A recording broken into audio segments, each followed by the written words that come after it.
If the great timeline of human curiosity handed out laurels for devotion to the sky, Tycho Brahe of Denmark would surely stand among the first to receive his crown.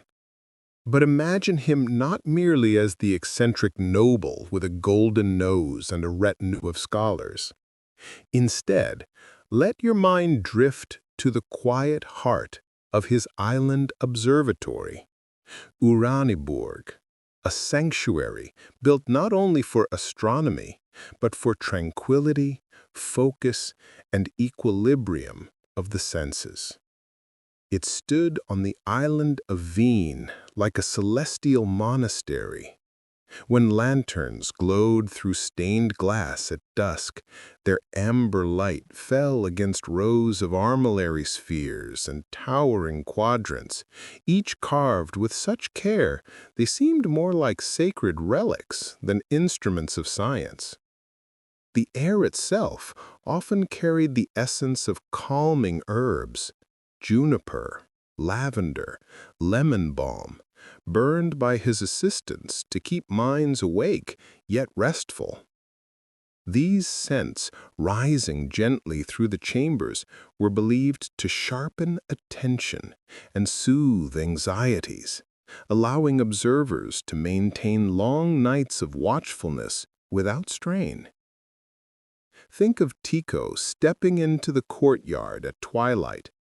His sky above him was a darkening canvas, brushed with purple-blue hues. His aides stood like quiet constellations around him, their lanterns swaying slightly in the breeze. These were not hours of labor alone. They were vigils, almost ritualistic in their serenity. Each instrument, brass sextants, mural quadrants, celestial globes, was positioned with reverence, as though opening windows into the vast, breathing cosmos. And so he observed, hour after hour, night after night. But what often escapes the tale is the emotional atmosphere of those evenings. The gentle murmur of assistants checking star positions, the soft scratch of quills on parchment, the ever-present crackle of burning herbs, all combined to create an environment not unlike a monastery of the night, where science and stillness blended until they were indistinguishable.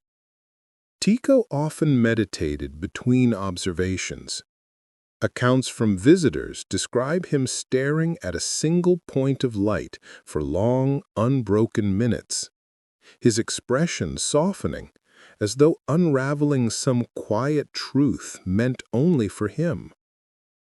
Sometimes he emerged from these reveries with a barely perceptible smile, and historian later described it as a smile wrapped in starlight. His work was precise beyond measure. Without a single telescope, an invention that would not appear until after his lifetime, he charted the heavens with unmatched accuracy, building star catalogs that would guide the next generations. Many asked how he maintained such clarity for decades of nightly study. Was it discipline? Genius? Or perhaps the soothing atmosphere he cultivated around him, a gentle mixture of ritual, scent, and silent contemplation, allowed his mind to align with the universe he measured. Now let your thoughts drift eastward to the Silesian scholar Maria Cunitz, whose quiet brilliance reshaped astronomy in an age when few women were allowed to speak within its halls. Maria was a polyglot, a healer, a mathematician, and above all, a patient observer of the lunar landscape. Her home, nestled deep in Silesia's countryside, was a place touched by calm. At night time, The gentle sounds of distant forests mingled with the soft rustling of parchment as she worked.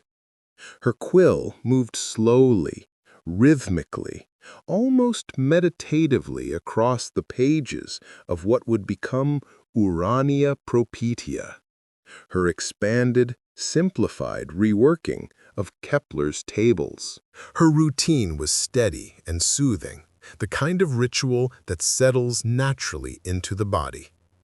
She brewed teas of rosemary to sharpen memory, lavender to ease fatigue, and lemon verbena to release the day's tension.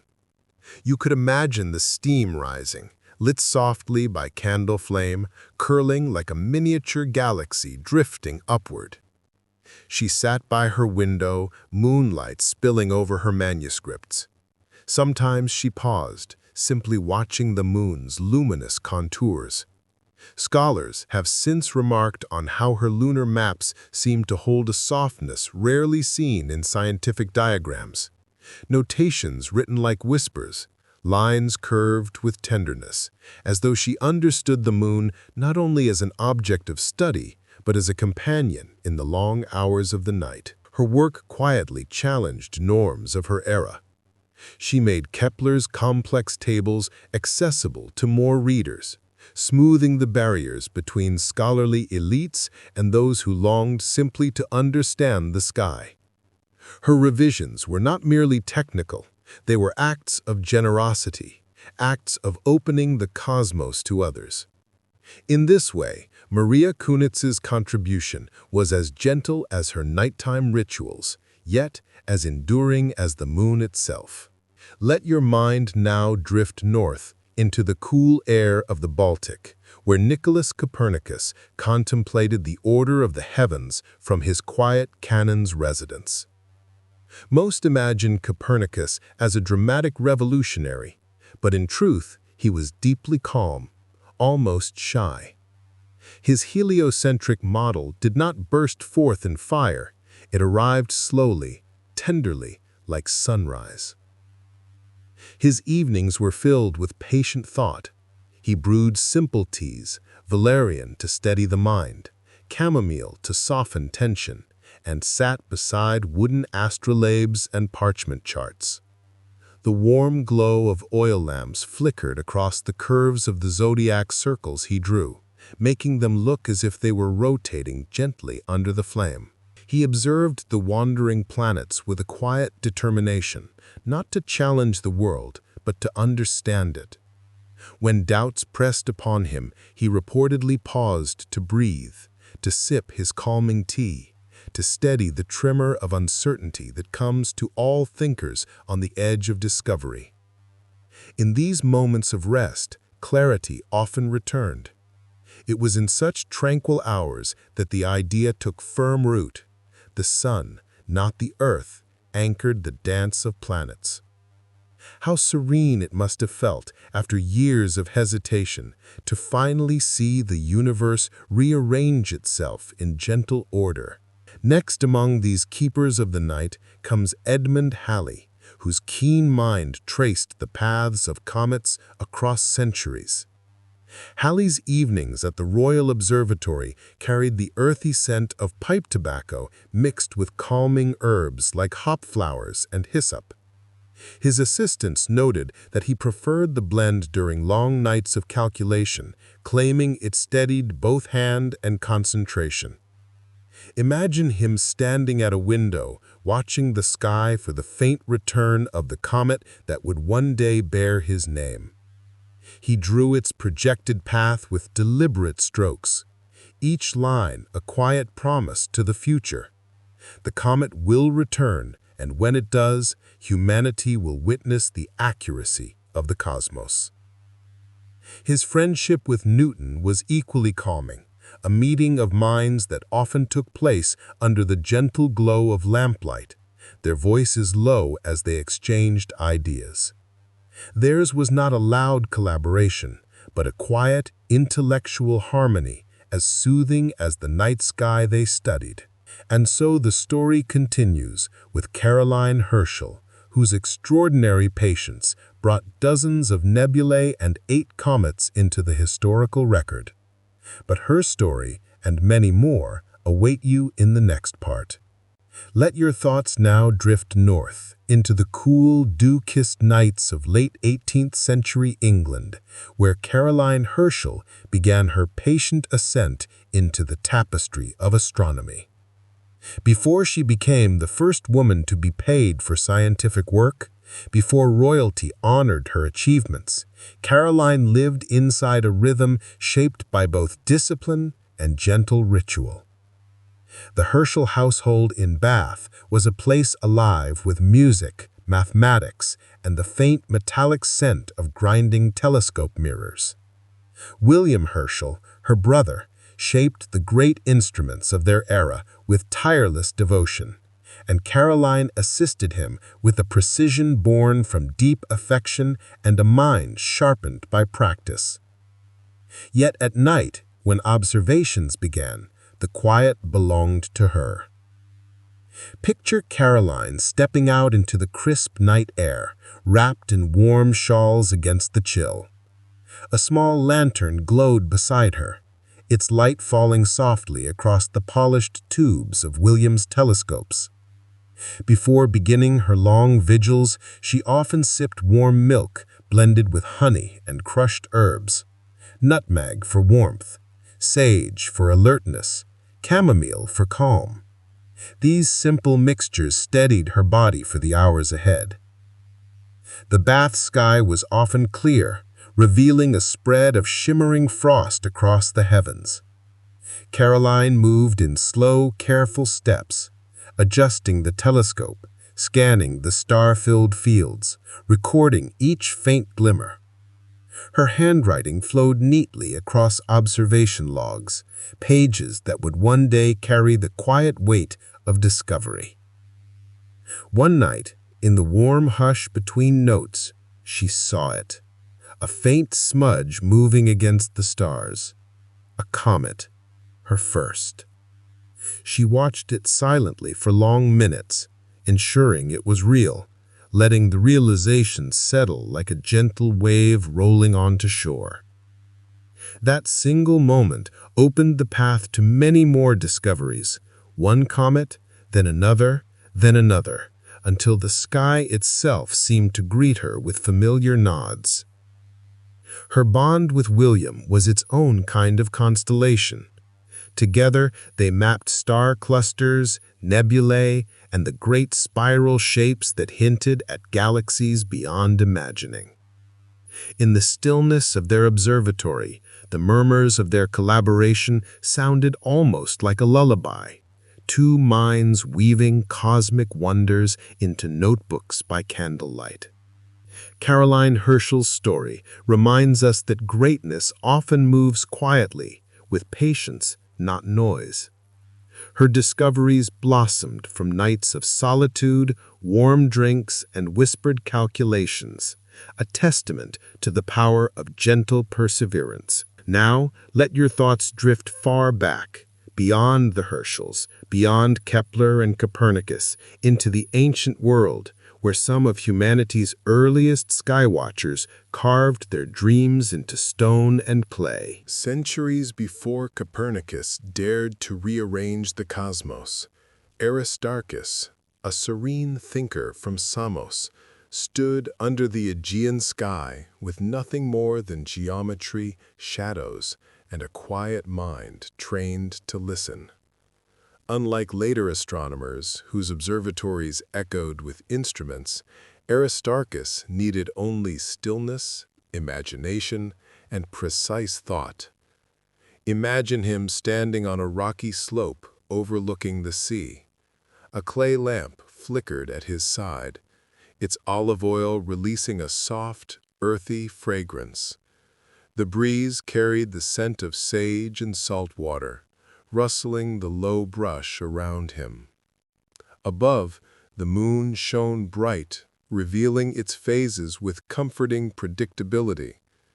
Aristarchus measured the angles between the moon and sun using simple tools, sight lines drawn across the horizon, the gnomon's shadow, the gentle movement of celestial bodies. And in this quiet setting, he reached a conclusion so bold it would go uncelebrated for nearly 2 millennia. The sun, not the earth, is the center of the cosmos. He imagined the earth spinning and circling in space, while the sun remained strong and steady at the center. Yet few listened. His heliocentric whispers drifted through time like faint starlight, seen by some, forgotten by most. But the calmness with which he observed, the patience with which he calculated, planted seeds that would someday bloom into the works of Copernicus and Kepler. His legacy is a reminder that even the faintest insights, born in quiet solitude, can travel far across centuries. Before astronomy became a science, it was a gentle art of noticing. Thales, the pre-Socratic philosopher who lived near the Ionian coast, blended the heavens with reflections on nature and the soul. His nights were simple. He sat beside the water with his instruments, a few measuring rods, a set of strings, a portable water clock that dripped with tranquil rhythm. The Ionian air was warm, touched by the aroma of fennel and wild thyme, crushed underfoot. The steady lap of waves against the shore guided his thoughts like a metronome. Thales believed water was the essence of all things, and so he watched the sky through its reflection. On clear evenings, as the stars glittered on the surface of still pools, he measured their movements. His prediction of a solar eclipse, astonishing for his era, was likely made in a moment of deep meditation, listening to patterns others overlooked. His calm approach, merging nature with observation, formed one of the earliest bridges between myth and science, not with fanfare, but with quiet dedication. Travel further still, into the sands and shadows of ancient Babylon. Imagine a ziggurat rising above the desert, its terraces illuminated by the warm light of oil lamps. High atop these stepped pyramids, priests and astronomers kept their long vigils. Here the air was scented with myrrh and cedar resin, burned in clay bowls to honor the gods and clear the mind. The night sky stretched wide and steady. The wanderers, planets like Venus, Mars, Jupiter, moved across it in patterns the Babylonians charted with remarkable precision. Their clay tablets, pressed with the wedge-shaped strokes of cuneiform, recorded star positions, eclipses, omens, and cycles. Though couched in religious language, much of their work was deeply mathematical, rooted in serene observation over centuries. Imagine a young apprentice scribe sitting cross-legged beside his teacher, the glow of a lamp lighting their tablets. The master points toward Jupiter's slow, regal path across the heavens, while the apprentice listens quietly, learning the rhythms of the cosmos like a lullaby passed through generations. The Babylonians left us the first known star catalogs, early zodiac signs, and predictive models of lunar cycles, all created not with telescopes or steel instruments, but with steady human patience, centuries of night watchers breathing the stillness of the desert as they recorded the language of the sky.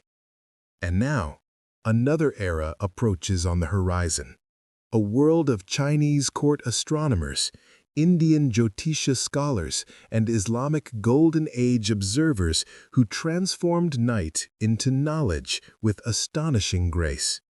Those stories await in the next part. As the night of history stretches onward like a slow, serene river, let us drift from the deserts of Babylon to the great Eastern civilizations whose astronomers shaped the heavens with profound gentleness. For thousands of years, the Chinese imperial courts maintained a tradition of astronomy that blended precision with spiritual calm. Observing the sky was not merely scientific, it was a way to harmonize earthly life with celestial order. Imagine a quiet courtyard inside the Imperial Observatory in Beijing. Slate tiles cool beneath the feet, the night air carrying hints of sandalwood burned to purify the spirit. Bronze instruments rise like sculptures, armillary spheres, gnomons, celestial globes, crafted with such delicacy they seem almost alive in the moonlight. Astronomers in flowing robes moved like shadows among these instruments. Their goal was harmony, predicting eclipses, tracking comets, studying the motions of stars so the emperor could align his rule with the mandate of heaven. Order in the sky, they believed, reflected order on earth. The astronomers' evenings were gentle and ritualistic. A pot of ginseng tea simmered quietly to preserve concentration. A scribe softly read aloud the star positions from previous nights. The chief observer adjusted bronze rings with slow, deliberate movements. Lamps flickered against stone walls, casting calm, circular waves of light. One can imagine the serenity of a night when a comet was expected. A hush fell over the courtyard as the astronomers gazed into the darkness, some standing on raised platforms, others kneeling beside instruments. The sky opened like a vast scroll, and when the faint, shimmering tail finally appeared on the horizon, they recorded it with reverent strokes, believing it carried both cosmic beauty and earthly significance. The Babylonians left us the first known star catalogs, early zodiac signs, and predictive models of lunar cycles, all created not with telescopes or steel instruments, but with steady human patience, centuries of night watchers breathing the stillness of the desert as they recorded the language of the sky. Now, drift southward over the mountains into the Indian subcontinent, where another gentle tradition of sky-watching flourished. In ancient India, astronomy, Jyotisha, was interwoven with philosophy, poetry, and the rhythms of life. Observers sought not just knowledge, but inner alignment. Their evenings were often accompanied by the scent of sandalwood incense, the soft ringing of metal bowls, and mantras recited in calm, rhythmic tones. Picture a scholar on the bank of the Ganges at twilight. The river reflects the first stars, shimmering softly on its surface. He opens a palm leaf manuscript inscribed with Sanskrit verses describing planetary cycles. The pages have edges darkened by time, but the words remain steady and serene. Using simple tools, a shankhu, gnomon, water clocks, and geometric sighting instruments, Indian astronomers measured eclipses, solstices, and lunar paths with remarkable precision. Their calculations brought forth the concept of zero, early notions of gravity, the idea that Earth rotates on its axis, advanced trigonometry refined centuries before Europe adopted it. But beyond scientific brilliance, there was atmosphere. A Jyotisha observer began each night's work by sitting in meditation, steadying the mind. The rustling of palm leaves in the breeze, the distant rhythm of temple bells, and the quiet lapping of water created a soundscape as calming as any modern sleep ritual. Under such tranquil skies, the Indian astronomers charted the movements of planets they imagined as celestial deities, gracious forms dancing across the heavens in perfect, eternal choreography. Far to the west, in the flourishing crossroads city of Samarkand, a Timurid prince named Ulugh Beg built one of the most extraordinary observatories of the medieval world. But Ulugh Beg was not merely a ruler. He was a teacher who adored mathematics and astronomy with quiet devotion. His evenings were spent not in royal feasts, but among students, sketching star charts by the glow of candlelight. As the gentle currents of time carry us forward from the Golden Age, let us linger in the transitional glow of the Renaissance, where astronomy began to weave science and art into a tapestry of serene wonder. The night sky, once a realm of gods and omens, slowly revealed itself as a canvas of mathematical beauty, observed with patient eyes and steady hearts.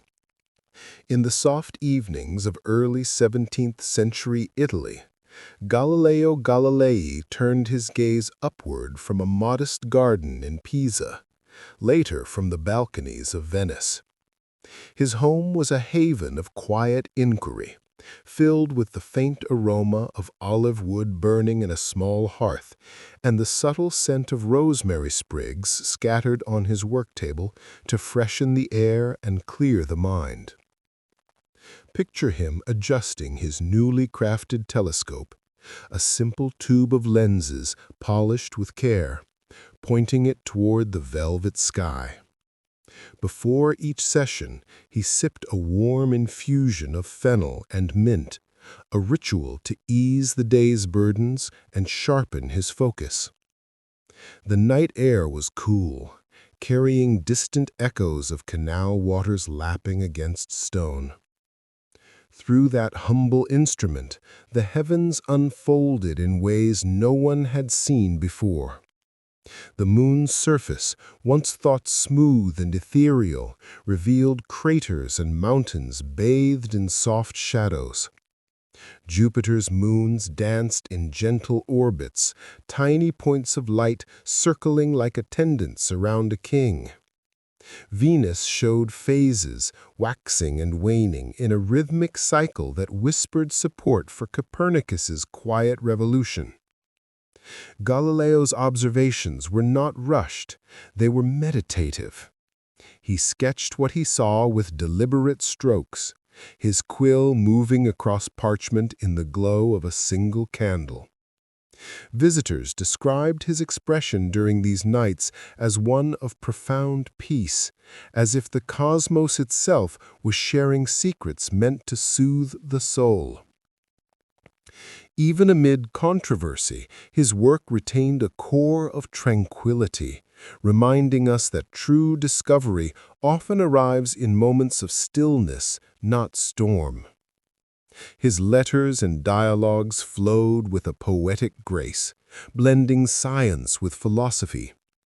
In the quiet hours after observation, he pondered the infinite, letting his thoughts drift like stars across the page.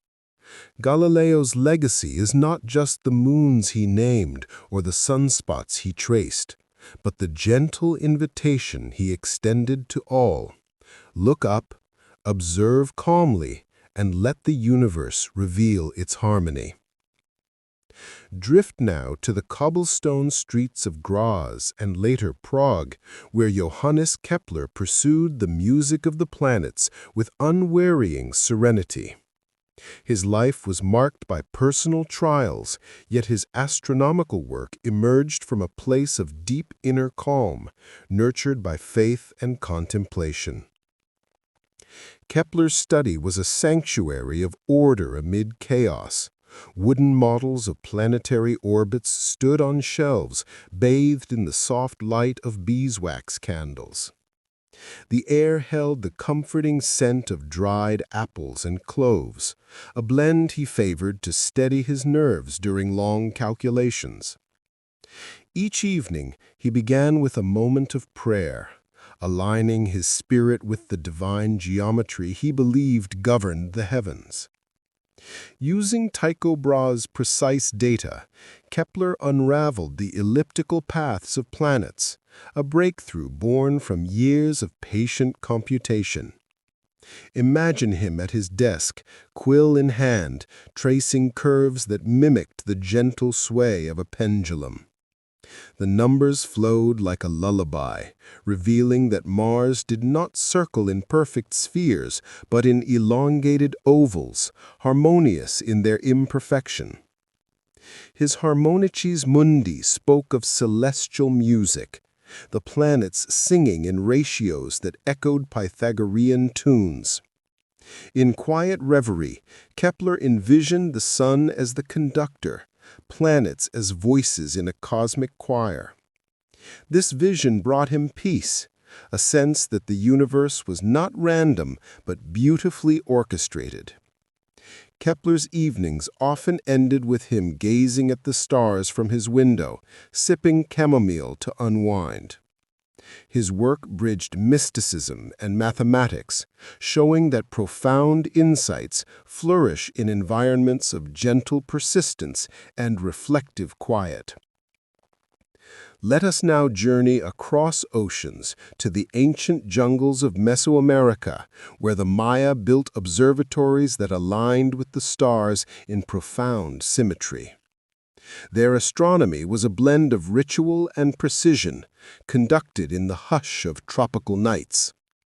Imagine a priest astronomer ascending the steps of a Chichen Itza or Palenque. The air is thick with the scent of copal incense rising from stone altars, mingling with the earthy aroma of rain-soaked leaves. Torches flicker softly, casting long shadows that dance like spirits across carved glyphs. The Maya tracked Venus's cycles with exquisite accuracy, viewing it as a deity of renewal. Their Dresden Codex, inscribed on bark paper, recorded eclipses, solstices, and planetary movements in a script as flowing as river currents. Nights were spent in vigilant observation, aligning sightlines through temple windows, noting the rise of constellations like the Pleiades, which signaled planting seasons. These vigils were meditative, accompanied by the distant calls of night birds and the rhythmic beat of drums echoing from ceremonies below. The Maya saw the sky as a living calendar, its patterns guiding agriculture, rituals, and life itself. Their quiet dedication preserved knowledge through centuries, a testament to how serenity and observation can etch eternity into stone. Further south, in the high Andes, the Inca wove astronomy into the fabric of their empire with graceful precision. Their observatories were often natural formations, mountain peaks or sacred huacas, where the thin air brought the stars closer, almost within reach. Imagine an Inca astronomer, or yachak, standing on a terrace overlooking Cusco. Wrapped in woolen cloaks against the crisp altitude chill, he sips mate de coca for clarity and warmth. The night sky arches vast and clear, the Milky Way flowing like a luminous river they called Mayu. The Inca measured solstices with pillars and shadows, aligning their architecture like the temple of the sun with celestial events. They observed constellations not as animals, but as dark clouds within the Milky Way. The llama, the fox, the serpent. These dark constellations guided farming and festivals, their gentle appearances signaling harmony with nature. Evenings were serene, filled with the soft whistle of wind through stone walls and the occasional chant to Inti, the sun god. The Inca's astronomy was practical yet poetic, a quiet dialogue between earth and sky that sustained an empire through balanced observation. As dawn approaches in our historical journey, we enter the era of telescopes and technology, yet the core remains, patient watchers finding peace in the infinite night. In the rolling hills of 18th century England, William Herschel expanded the universe with handmade telescopes and boundless curiosity. His Slough Observatory was a workshop of wonders, smelling of polished metal and varnish, lit by the warm glow of oil lamps. Herschel ground mirrors day and observed by night, often with Caroline at his side. He sipped elderflower cordial to soothe his throat during dictation sessions, his voice steady as he described nebulae swirling like distant storms. His discovery of Uranus doubled the known solar system, a quiet revelation under a starry dome. Nights were rhythmic, adjusting the great 40-foot telescope, scanning deep space, recording faint galaxies. Herschel's work evoked awe, his catalogues mapping thousands of star clusters in a symphony of light.